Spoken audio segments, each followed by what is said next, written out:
नमस्कार,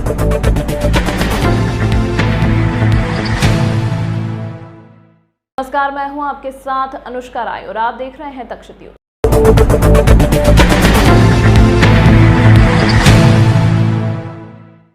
इंदौर में हुए दर्दनाक हादसे के बाद सियासत चरम पर है। हादसे के लिए कांग्रेस लगातार सांसद शंकर लालवानी को जिम्मेदार ठहराते हुए आरोप लगा रही है कि सांसद के संरक्षण की वजह से नगर निगम अधिकारी मंदिर का अतिक्रमण हटाने की कार्रवाई नहीं कर पाए। वहीं मंदिर निर्माण के लिए सांसद निधि से 5 लाख रुपए दिए गए थे। वहीं कांग्रेस विधायक संजय शुक्ला और नेता प्रतिपक्ष पूरे हादसे के लिए भाजपा नेताओं को जिम्मेदार ठहरा रहे हैं, क्योंकि मंदिर ट्रस्ट के अध्यक्ष सेवाराम गलानी भाजपा के पूर्व पार्षद रहे हैं और सांसद का करीबी होने की वजह से नोटिस दिए जाने के बाद भी कार्रवाई को राजनीतिक संरक्षण की वजह से बार बार रोका गया। इधर लगातार लग रहे आरोपों को लेकर सांसद शंकर लालवानी का कहना है कि कांग्रेस मौत पर केवल राजनीति की रोटी सेक सकती है। सांसद निधि से 1 भी रुपया मंदिर निर्माण के लिए नहीं दिया गया है। 35 साल पहले बावड़ी पर स्लैब डाली गई थी, तब तो मैं राजनीति में आया भी नहीं था। वहीं हादसे के बाद पूरे समय में घटनास्थल पर मौजूद रहा कोई भी कांग्रेस विधायक घटनास्थल पर पहुंचा तक नहीं था। देखिए, पहली बात तो ये कि जो विषय आ रहा है कि राजनीतिक संरक्षण, कहीं भी राजनीतिक संरक्षण उसमें नहीं है। और दूसरा जो बात आ रही है कि अवैध निर्माण की, उसको मेरा संरक्षण है। कभी भी मैंने अवैध निर्माण पर संरक्षण नहीं दिया।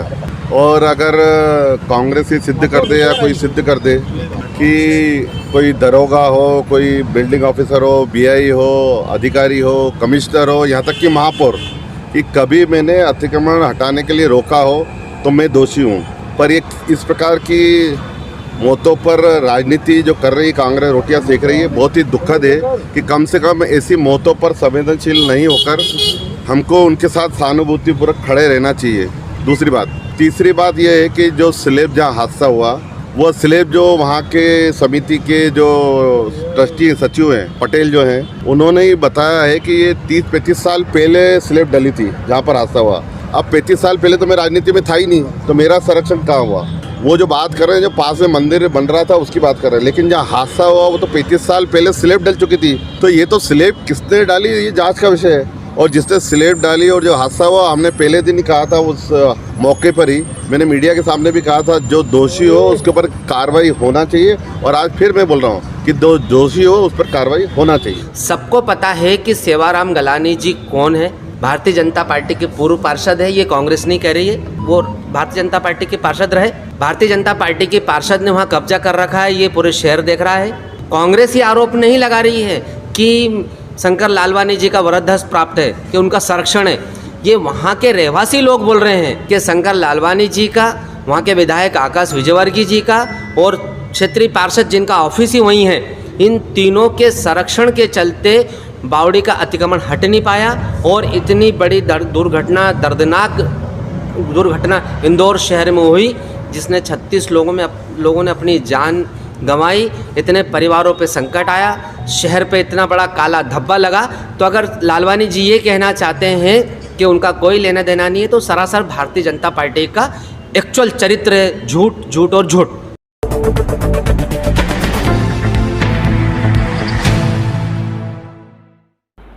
इंदौर शहर को आमजन के लिए सुरक्षित बनाने के उद्देश्य से रेसिडेंसी कोठी पर आज डिजास्टर मैनेजमेंट की एक बैठक आयोजित हुई, जिसमें सर्वसहमति से शहर में मौजूद अवैध निर्माण और खतरनाक संरचनाओं पर कार्रवाई की बात हुई। वहीं एक अन्य घटनाक्रम में महापौर ने नगर निगम के रिकॉर्ड में दर्ज 629 जल स्रोतों को अतिक्रमण से मुक्त करने के सख्त आदेश दिए। दरअसल रामनवमी के मौके पर इंदौर के स्नेहनगर में हुए बावड़ी हादसे में 36 लोगों की मौत हो गई थी, जिसके बाद से ही इंदौर शहर में इस तरह की संरचनाओं पर कार्रवाई को लेकर मांग उठाने लगे थे, जिसको ध्यान में रखते हुए आज डिजास्टर मैनेजमेंट की एक बैठक महापौर की अध्यक्षता में आयोजित हुई। इस बैठक में जल संसाधन मंत्री तुलसी सिलावट, पूर्व लोकसभा अध्यक्ष सुमित्रा महाजन, कई विधायक, शहर के आला अधिकारी, ITA अध्यक्ष सहित कई जनप्रतिनिधि मौजूद रहे। इस बैठक में सर्वसम्मति से यह निर्णय लिया गया कि शहर में जिस तरीके से चल समारोह के मद्देनजर खतरनाक भवनों पर कार्रवाई की जाती है, उसी तरह शहरवासियों की जान माल की सुरक्षा को देखते हुए एक बार फिर शहर में अवैध निर्माण और खतरनाक भवनों पर रिमूवल की कार्रवाई की जाएगी।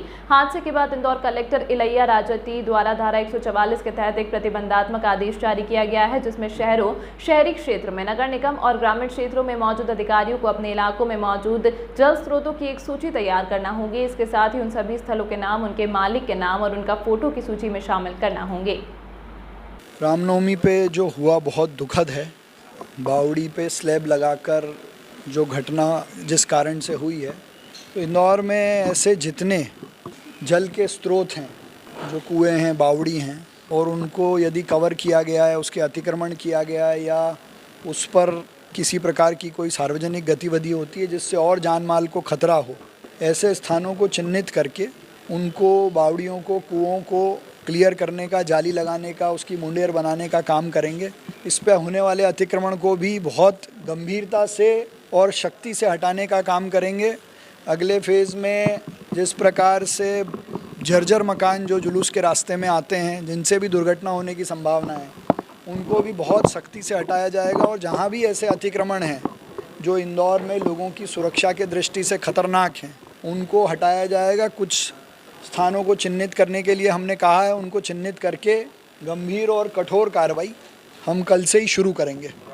सभी जनप्रतिनिधियों ने सामूहिक रूप से बैठकर ये तय किया है कि शहर की सुरक्षा की दृष्टि से, शहर के हित में ऐसी घटनाओं की पुनरावृत्ति न हो, इस हेतु जहाँ भी जल स्रोतों पर अतिक्रमण है, जर्जर मकान है, सड़क की सुरक्षा का विषय है, जनता की सुरक्षा का विषय है, वहाँ से अतिक्रमण मुहिम चलाकर हटाया जाएगा। अभी सभी जनप्रतिनिधि के साथ सभी चीज़ों हम लोग की डिस्कशन भी हुई है। उसमें अभी मजिस्ट्रियल इंक्वायरी भी ऑर्डर्ड है। वो सारे तथ्य और फैक्ट्स डेफिनेटली सामने आएगा। उसके एक टेक्निकल रिपोर्ट भी लेंगे एंड नगर निगम के द्वारा फर्दर उसमें कार्रवाई भी होगी। ऐसे इलीगल स्ट्रक्चर्स हैं, मतलब किसी ने भी कोई भी जगह बना हुआ हो, उसको लेकर भी नगर निगम चिन्हित करेगा और नगर निगम उसके ऊपर कार्रवाई भी करेगा। एंड इस जगह के लेकर हमको अभी एक बार टेक्निकल रिपोर्ट लेना चाहिए। उसके बाद उस पावड़ी के उपयोग अनुपयोग के बाद उसको इमीडिएटली उसके ऊपर क्या कार्रवाई करना वो करना चाहिए। उसका जैसे टेक्निकल रिपोर्ट लिया जाएगा। मोस्ट प्रॉब्ली हम लोग ने भी ऑब्जर्व किया, उसमें क्रैक्स हैं सारे वॉल्स में। मुझे लग रहा है काफ़ी अनुभवी मतलब बॉडी हो गया, उसमें पूरा गंदा पानी भी था। उस हिसाब से इस प्रकार का रिपोर्ट आएगा तो फिर हम पूर्ण रूप से उसको बंद कैसे किया जाए। ऐसे सेम 144 ऑर्डर में ये भी है कि ऐसे बावड़ियाँ हैं कहाँ वाटर कंजर्वेशन में यूज़ नो लॉन्गर नहीं है और वो स्ट्रक्चर ड्राइड अप भी हो गया है, बट सिर्फ पानी भी नहीं है। ऐसे स्ट्रक्चर को सॉलिडली हमको मतलब पूर्ण रूप से मतलब क्लोज कैसे कर सकते हैं। पूरा सिर्फ ऊपर ढक्कन नहीं या ऊपर प्लेटफॉर्म नहीं, एंड पूर्ण रूप से उसका पूरा मटेरियल्स फिलिंग करके कैसे पूरा कर सकते हैं उसको लेकर काम करें।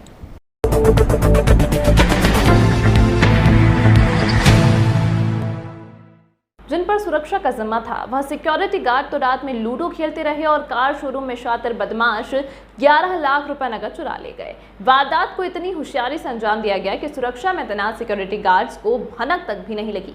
पूरी घटना इंदौर के खजुराना थाना क्षेत्र की है। यहाँ एक कार कंपनी के शोरूम में देर रात चोरों ने शोरूम के अंदर कैश काउंटर को तोड़कर उसमें रखे 11 लाख नकद सहित 2 सोने के सिक्के और एक चांदी का सिक्का ले गए। फिलहाल जब अल सुबह शोरूम मैनेजर सहित अन्य लोग पहुंचे तो कैश काउंटर सहित अन्य जगहों पर तोड़फोड़ नजर आई। उसके बाद उन्होंने पूरे मामले की सूचना पुलिस को दी और पुलिस ने पूरे मामले में जांच पड़ताल शुरू की। इसी दौरान यह बात सामने आई कि शोरूम में तकरीबन रात में 5 सिक्योरिटी गार्ड तैनात थे, लेकिन पांचों गार्ड लूडो खेलने में व्यस्त थे और जब चोरों ने घटना को अंजाम दिया तो उन्हें किसी तरह की कोई आवाज नहीं आई और आराम से चोर इसी बात का फायदा उठाकर चोरी की वारदात को अंजाम देकर फरार हो गए। घटना को अंजाम देने वाले चोर सीसीटीवी कैमरे में कैद हो गए हैं। ये मारुति सुजुकी का शोरूम है जो चित्रगुप्त चौराहे के पास में है और इस शोरूम पे रात को चोरी की घटना हुई है। उसमें हम लोगों ने प्रकरण पंजीबद्ध किया है। करीब 11 लाख रुपए कैश गया है। उनका जो तिजोरी थी उसको वो चोर लेकर गए हैं। उसमें जो फुटेज हैं सीसीटीवी के, तो उसमें हम लोगों ने देखा कि ऐसी कोई सुरक्षा नहीं थी जिससे कि उनको कोई दिक्कत आए। जो सेंसर वाले जो गेट थे, ग्लास डोर, वो चोरों के आने पर खुल गए। कहीं से कोई लॉक नहीं था, इजीली वो अंदर प्रवेश कर गए। और उसके बाद जो लॉकर रूम था जहाँ पर कि तिजोरी रखी हुई थी, उस पर भी कोई ज़्यादा सुरक्षा नहीं थी। कांच का एक डोर था, उसको उन्होंने हटाया और वो तिजोरी को लेकर गए। 3 लोग उसमें दिखाई दे रहे हैं अज्ञात बदमाश, और हमने प्रकरण पंजीबद्ध किया है और हम लोग उनकी सरगर्मी से तलाश कर रहे हैं। विभिन्न बिंदुओं पर हम लोगों ने टेक्निकल सपोर्ट भी ले रहे हैं और जल्दी हम लोग उसको पकड़ लेंगे। यहाँ 5 चौकीदार भी थे, लेकिन वो किसी काम के नहीं रहे। उनके द्वारा कोई इतनी सतर्क से चौकीदारी नहीं की गई। उस बिंदु पर भी हम लोग विचार कर रहे हैं। उसके अलावा जो सुरक्षा व्यवस्था भी उनकी बहुत लचर थी। गेट कहीं से बंद नहीं थे। उनका ये कहना था कि गेट रात भर खुले रहते हैं, ग्लास डोर पूरे ओपन थे, कोई भी ईजिली प्रवेश कर सकता था। इस बिंदु पर हम लोग ध्यान दे रहे हैं। तमाम महत्वपूर्ण खबरों के लिए देखते रहिए तक्षशिला।